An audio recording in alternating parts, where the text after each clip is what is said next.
মনে রাখবে ইফতার বেরোজাদারকে দিতে নাই। শুনছো? ইফতার বেরোজাদারকে দিতে নাই। বেরোজাদা যদি মুসলমান হয়, বালেক সাবালক স্বাধীন হয়, তাকেও ইফতার দিতে নাই। অমুসলিম তো দূরের কথা, কারণ ইফতারের জন্য যেটা বাজেট হয় সেই ফলটা আল্লাহ শুকরিয়া আদায় করে যে খোদা আমাকে রোজাদারদের জন্য তুমি উপযুক্ত করেছো। যেমন কোরবানির পশু আর এমনি সময় দুটোই তো আল্লাহর নামে জবাই হয়, কিন্তু কোরবানির পশুর ফজিলত আলাদা। তো একই জিনিস ইফতারের জন্য যেটা বরাদ্দ করা হয় এর ফজিলত অনেক বেড়ে যায় যেটা রোজাদারদের জন্য। কিন্তু আজ সেই রোজাকে নিয়ে, ইফতারকে নিয়ে নানা রকম নাটকও করে অনেকে। এই নাটক যারা করছে এরা ইসলামের দুশমন, এদের থেকে নিজেদেরকে দূরে রাখা ইমানি দায়িত্ব। সিদ্দিকীকে এই জন্যই ভালো লাগে, মুখের উপরে সত্যি কথাটা বলে বলে। হ্যাঁ, আমাদের পিসিমণি রমজান মাসে রোজা না রেখে ইফতার পালন করতে গেছে হিজাব পরে। কেন বলো তো? সামনে ভোট না, মন রাখতে হবে তো নাকি? তাহলে আজকেও কেউ যদি অন্য জায়গা থেকে আগিয়ে এসে বাহিনী নিয়ে, টিম নিয়ে, আজকের আবু জেহেলরা যদি সেদিনের আবু জেহেলের মতো রোজার মাসও হামলা করতে আসে, আমার রাসূলুল্লাহ সাহাবারা আমাদের শিখিয়েছে পরিবার, সন্তান, মা বাপ, এলাকার ইজ্জত রক্ষার জন্য আমাদেরকে বদর যদি আবার হয় ডিফেন্সে নামতে হবে। রাজি আছেন তো নাকি? হাত তুলে রোজার মাসে বলুন, আছেন তো নাকি? এই জিনিসটা বুঝতে হবে। কেন তারিখে হাদিস এজন্য জানা দরকার। তারিখ আমাদেরকে জ্ঞান দিচ্ছে এই বিষয়ে, তোমার সামনে যদি কখনো এমন ঘটনা ঘটে, সেই ঘটনার সমস্যার সমাধান কিভাবে করবে তার সমাধানের জন্য পূর্বের ইতিহাসকে ফলো করো। শুনছেন তো? মাসেই আবার ইসলামের প্রথম বিজয়, জুলুমের বিরুদ্ধে মজলুমের পক্ষে, অন্যায়ের বিরুদ্ধে ন্যায়ের পক্ষে, গরিব খোদার্তদের পক্ষে, শোষণকারীদের বিরুদ্ধে যে লড়াই বদরে হয়েছিল 17ই রমজান সেই দিন ছিল। তাহলে একদিকে যেমন লড়াই করা হারাম, অপর দিকে ইতিহাসের প্রথম যে ইতিহাস আজও পৃথিবী শুনলে অবাক হয়। আমি একটু সংক্ষেপে একটু বলি নাকি, একটু ধরিয়ে দিই, সব জানেন আপনারা। আজও দুনিয়া অবাক হয়। একদিকে মাত্র 313 জন, আর একদিকে 1000-এর ওপরে, 1000 ওপরের বাহিনী যারা, তারা আসছে মক্কা থেকে।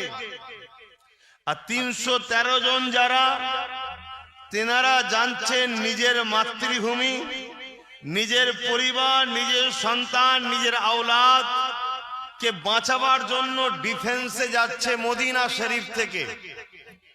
ভৌগোলিক পরিস্থিতি বুঝবেন। কেন শয়তান মানুষ রূপে কিছু আছে, তারা আবার এই রোজার মাস থেকে টার্গেট বেশি করে। কেন? তারা জানে মুসলমানরা এই সময় তসবিহ, তাহলিল, নামাজ, রোজা, জিকির, আজকার, অন্য সময় যে জন ছেলে কোনো বদমাইশি করলেও রোজার মাসে একটু আল্লাহ আল্লাহ করে, একটু তসবিহ পড়ে, একটু মসজিদে ভিড় করে। কিছু মানবরূপী শয়তান আবার এই দিনটাকে সুযোগ নেয়। একটু ইতিহাসটা জেনে রাখা দরকার। কি আব্বা একটু জানানো দরকার তো? হ্যাঁ, একটু জানানো দরকার। কেন? মনে রাখবেন রাসূল সাল্লাল্লাহু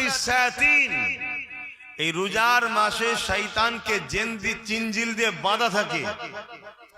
শয়তান বাঁধা আছে তো কি হয়েছে? শয়তান তার চেলা তৈরি করেছে না করেনি? যেমন টাটকা চেলা তো মাঝে মাঝে আপনাদের এলাকা তো আসে, এটা বড় শয়তানের চেলা, কথা বুঝলেন? তবে আমি মনে করি একে দেখে শয়তানও মাঝে মাঝে ঘাবড়ে যায়। যদি বলেন এটা কেমন করে হয়, ফেরাউন আর শয়তানের একদিন ঝগড়া হচ্ছে। ফেরাউন নাম শুনেছেন তো? ফেরাউন আর শয়তানের একদিন ঝগড়া হচ্ছে, খুব ঝগড়া বেড়ে গেছে। বেড়ে বেড়ে এক জায়গায় শয়তান ফেরাউনকে বলে উঠেছে, মন দিয়ে শুনবেন, শয়তান ফেরাউনকে বলে উঠেছে, ফেরাউন আমি শয়তান হতে পারি, তুই কিন্তু আমার থেকে বড় শয়তান। বলছে কেন? বলছে আমি এত বড় শয়তান হওয়ার পরও নিজেকে খোদা দাবি কখনো করিনি, আর তুই এত বড় শয়তান আনা রব্বুকুমুল আলা দাবি করেছিস, বড় খোদা দাবি করেছিস, অতএব তুই আমার থেকে বড় শয়তান। আমি কেন আগে কথা বললাম যে এই শয়তানকে দেখে শয়তানও টেনশন পায়? সেদিন ফেরান ডাইরেক্ট শয়তান দাবি করেছিল। আজকে তোমাদের এলাকার যে আবির্ভাব শয়তান, ও শয়তান নিজে খোদা দাবি করেনি, তার চেলাকে দিয়ে বলেছে আমাকে খোদা বল। বলেছে না বলেন? এজন্যই বললাম যে একে দেখেও মনে হয় শয়তান মাঝে মাঝে টেনশন পায়। কথা বুঝলেন তো? যাই হোক, এই রোজার মাসে একদিকে তাহলে 1000, আর একদিকে 313 জন, 1000 জন আসছে জুলুম করতে। মক্কা থেকে গাইজুয়ারি দিয়ে 430 কিলোমিটার অতিক্রম করে আসছে। উদ্দেশ্য কি? মদিনা শান্ত পরিবেশকে নষ্ট করব। শুনছেন? আর মদিনার লোক যাচ্ছে কি জন্যে? আবু জেহেল, উতবা, সাইবা, এই যে 1000 বাহিনীর হাত থেকে পরিবার, মা, বোন, প্রতিবেশী মদিনাকে নিরাপদে রাখবো। শুনছেন?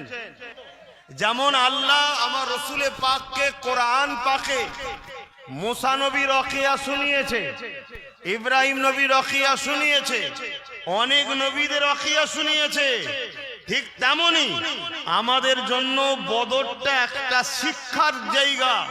যে রোজার মাস লড়াই করা হারাম, কিন্তু সন্ত্রাস বাহিনীরা 1000 লোক নিয়ে মদিনার নিরীহ বাচ্চা, নারী, মুরব্বী মদিনার ওপরে হামলা করার যখন ষড়যন্ত্র করেছে, তাদেরকে রুকার জন্য রোজার মাসে সাহাবারা গিয়েছিল। কখনো যদি তোমাদের ওপরও এরকম ঘটনা ঘটে, সেই যুগের আবু জেহেল যা করেছে, এই যুগের আবু জেহেল যদি এরকম কখনো কিছু ঘটায়, তাহলে তোমরা ঘাবড়ে যেও না। নিজেদের পরিবার, সন্তানদের জান বাঁচানোটাও ফরজ। রোজার মাসে লড়াই করা যেমন আমার আল্লাহর পক্ষ থেকে হারাম, অতএব নিজে থেকে আগ বেরিয়ে যেও না, শান্তির জন্য মেসেজ দাও। কিন্তু যদি কেউ সন্ত্রাস বাহিনী এসে হামলা করে, তখন তুমি মনে করো না যেন এটা হারাম লড়াই করে, না, তখন তোমার কাছে তোমার পরিবার, তোমার বাচ্চা, তোমার সম্পদ, তোমার জান, তোমার মাল বাঁচানো তোমার জন্য হবে ফরজ। তখন তোমাকে সাহাবাদের সুন্নাত পালন করতে হবে। জোরে বলুন সুবহানাল্লাহ। এটা তো জানা দরকার বাপ। কেন? আমাদের মধ্যে কিছু মানুষ আছে, আমাদের মধ্যে কিছু মানুষ আছে, তারা সাপকে মারা পর্যন্ত আফসোস করে। শুনছেন তো? আছে কিছু মানুষ, মানে এত মায়ালু, এত দয়ালু, তাদের মধ্যে এই ধারণা ঢুকে গেছে, আরে সাপটাকে মেরে দেবো। কিন্তু ইসলাম বলছে আশরাফুল মখলুকাত তুমি আমি, আমার তোমার ক্ষতিকারক কোন জিনিস যদি হয়, সেই জিনিসের হাত থেকে জানকে বাঁচানোর জন্য ফরজ, তার জন্য তোমাকে প্রস্তুত যা নিবান নিতে হবে, এটা ইসলাম শিখিয়েছে। খুব ভালো করে শোনেন, ইসলামে জুলুম করা যেমন হারাম, ইসলামে জুলুমকে মাফ করা তেমন মজলুমের অঙ্গে অত্যাচার করা সমান। কি বললাম ও কথা বুঝতে পারছেন? ইসলামে এখন কথা একটু বোঝা কষ্ট হতে পারে, কেন পেটে খিদে তো, এজন্য জিজ্ঞেস করছি। আর এখন কথা বলাও কষ্ট।